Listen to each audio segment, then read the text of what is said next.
Hello Metro Jacksonville, thank you for joining us today. I am sitting in the Museum of Contemporary Art in downtown Jacksonville at the Refocus on the 80s, a retrospective of 80s works that is currently being exhibited on the second and third floors of the museum. And I'm with one of the donors to this show, Barbara Colaciello. And we're going to talk for a few moments about her donation and about the show and about the background to these pretty amazing photos.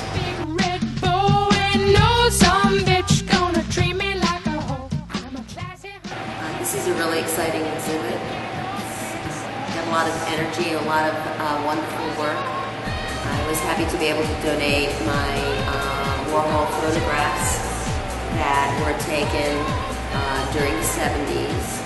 And actually the images are from a book that Andy published called Exposures. Now my brother co-wrote the book with Andy, and actually some of the photographs in the book were actually photos that Bob had taken as well. He was the executive editor of Interview magazine, and I was the advertising director of Interview magazine. And at some point along the line, these photographs were part of a portfolio. They were signed and numbered, and when they would go on their book tours all over Europe, all over the States, you were also able to purchase one of the portfolios. And my brother's very generous, and at some point he gave me one of the portfolios as a Christmas present. And they're signed by Andy and numbered, and I love them. And they usually are in my dining room with my parakeet green walls and black lacquer furniture. When I heard that the museum was doing exhibits of the 60s, 70s, and 80s to basically educate Jacksonville about the different periods and all the different artists that influenced those periods, I contacted the museum just to let them know that I'm here in Jacksonville and a resource because I work with Andy. And do you have a talk coming up, a lecture about the actual photos, or what is the lecture about? Well, the talk as I see it is people all through the years that I've been here have asked me, they've said, I want to pick your brain about working with Warhol and that time period and what it was like to be at the factory. So I thought it would be fun to do just that. Because I've never sat down and had the time or even reflected on that period. Life is just, you go from one decade to another, and it's been really great. So the talk will really be looking back at how I spent from 77 to 83. I worked at the factory, or we just called it the office, working as the advertising director of Interview. But then after that, I continued to have a relationship with Andy in the sense that my brother became his biographer, and I researched his life for 3 to 5 years, and going to Pittsburgh and meeting his brothers and seeing the home that he grew up in. So I have a lot of knowledge about Andy as a person, and spend time surrounded by his art, watching him create it. So you were actually at the factory in New York City, pretty much at the height of the factory. Yes. And there was, of course, there was actually 3 factories. So a lot of people, the most famous one I think is the one that was with aluminum foil and where the movies came out of, and the Velvet Underground, which was in the 60s. Then Andy moved Andy moved to one on Union Square, 33 Union Square, which is the one that he was shot at. And then he moved across the street to the one that 860 Broadway, which was larger, and we had the whole floor. And but in the sense of New York City, being in the city, like 1977 is when I started working for him, and it's when Studio 54 opened as well that summer. And that sort of brought the world and all these different artistic people to a place to party together. But Interview was already setting that trend. Andy started that in '69, mixing it up. And what better place to do it in New York City? So it was easier to do business because everybody would end up in Studio 54. So did you spend time in Studio 54? Yes, not as much as other people. I would like to go when we were doing events, or I was working events. We had a lot of great parties there. There were certain nights, but for me, I didn't go and just hang out. It was pretty crazy. Now, in private talks with you, it seems like there were so many over-the-top people associated with the interview, and you were the ad salesperson, and you were kind of played this straight-laced, all-business type. What was that like? Well, it's funny. I've been thinking about that in the factory atmosphere. I was probably one of the more stable, sober people. In Jacksonville, I feel like a lot of times that I'm one of the crazier, wackier people, at least the way I think and process. But there I also was working with my big brother. He was 5 years older than me. We had a great relationship, but Bob, sort of like wanted to protect me. But I just don't have that personality. I'm sort of crazy without any help. So I could go partying and people would think I was on something, but I really wasn't. It's my nature. And so as ad salesperson, you would bring clients back to the factory. Right. Well, depending on the client, certain clients would barely open the door. I'd go into meetings and they'd be standing at their desk and they'd never would sit down to let me know that I'm really not interested in what they would say, this rag. And Andy still had a reputation of, crazy, and they'd look at me and they'd be looking at me and I'd be, why are they looking at me? And one gentleman finally said, I thought you were going to have hair and lots of piercings, or being black, or chains, or really odd. And he's like, no, that's very passe. That's not the Warhol. Everybody's in suits and ties, and it was really quite elegant. It was the high and the low, and it was all about the high, but we certainly had the low running around. But I presented a very business-like demeanor. And I really believed in interview. I knew who was reading it. And so sometimes, yes, the best way to get to somebody was to bring them to the factory and entertain them and meet Andy. They'd walk in and Bianca Jagger might be sitting there looking at the paper, and then Halston would come in. And we just had, everybody would just hang out. It was sort of like the frat house for celebrity and power. So, even with Andy Warhol at the helm of the magazine, and even with the Celebrity and Studio 54, this wasn't an automatic success or a sale for you. You still had to work it. No, in fact, when I came in '77, I basically got 2 hours of training, and I had no idea anything. I knew nothing about publishing or selling advertising space. So the first year, I was kind of depressed in terms of actually my meetings and what I was doing, and I'd come back and tell people, and it was frustrating.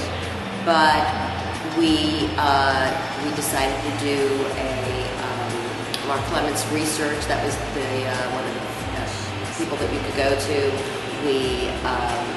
We did a focus group. We found out who our readers were. That helped in a lot of ways. We got on better stock so we can control the ink better.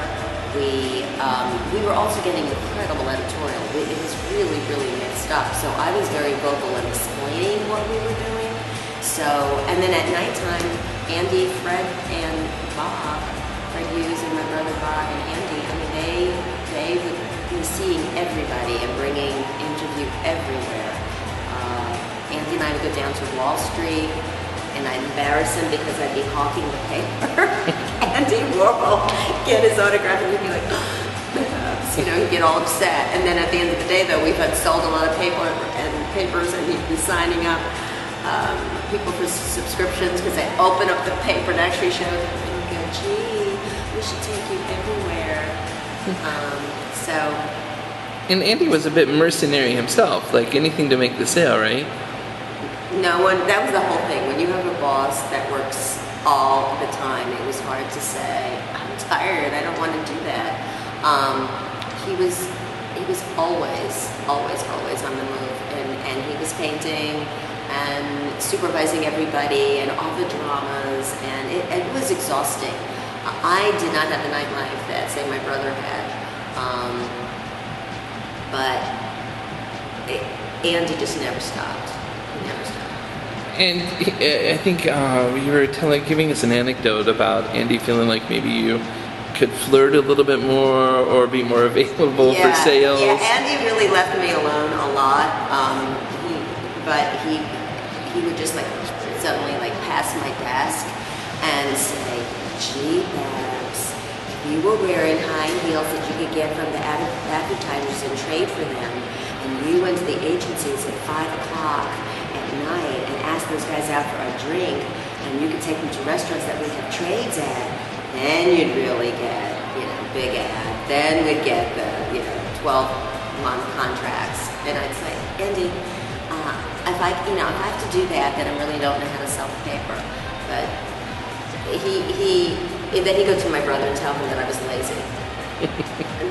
So, but I was always planning events, and Robert Hayes, who was the managing editor, we would like to do, if there was something to celebrate, we'd go to a great restaurant, we'd bring people together, and they all networked, and we had a fun party, and we would talk to the advertisers, and that just would renew people, renew their contracts or decide to take more ads, and that worked just as effectively. And I didn't have to go out with people I wouldn't want to go out with and hang out with these people. And then, of course, Andy wanted you to do that so that you'd call him up in the morning and he asked you what happened. And if you said that you didn't go to bed with them, then you were lazy. So that was my boss. I just took it with a grain of salt.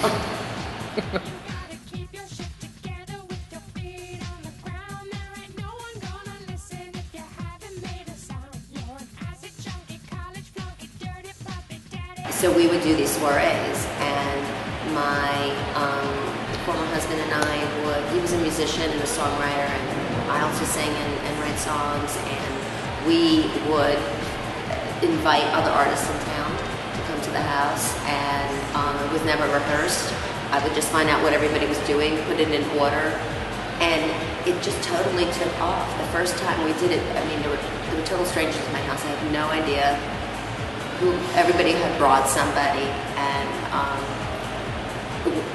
the first one, Mark and I decided to be do a scene, the opening scene from Virginia Woolf, in our kitchen, and literally some people thought that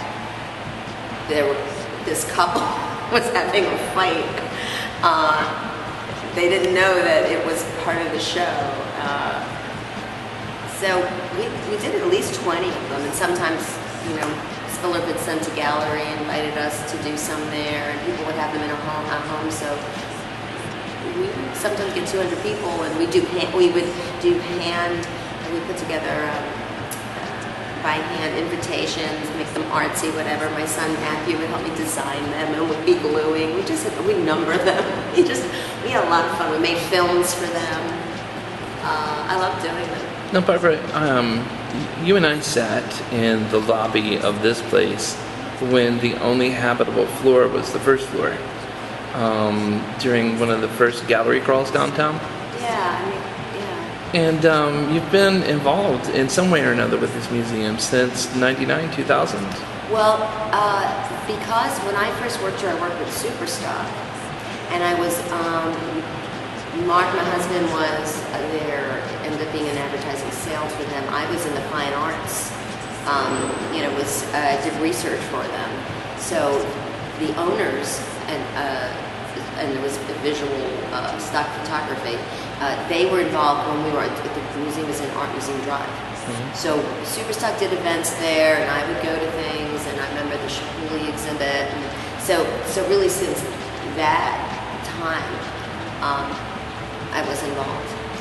And so, how do you feel about Marcelle? How do you think about the museum now? I think that she's bringing such a great energy. I think her instincts are so right about educating. Even at the Metropolitan, the show that I just went to see, Anthony's show that opened, the big show, Return to Warhol. is a show that's about educating the public, because people know that some of his more famous images, but I don't think they really get why he's important or how he's influenced so much of our culture or defined it or saw the future of it. So I think something like this, Marcel's absolutely right to have come in and see what's going on in Jacksonville, and it just seems like our instincts are right. And this is a pretty exciting show, actually, all the way around, I think. And you saw, you went to New York, and you saw the Andy Warhol show, correct? Yes. With Lee Harvey, yes. the Jacksonville painter. Yes. And what was that like? Well, it was great. It was like a parking lot. It was great to see all of these people moving slowly through the exhibit. And I really watched the people a lot, because you could tell those people who actually knew about Andy and the other artists, who are not household names, and the people that, you know, they're just trying to take it all in. It's a show that you could go to a couple of times.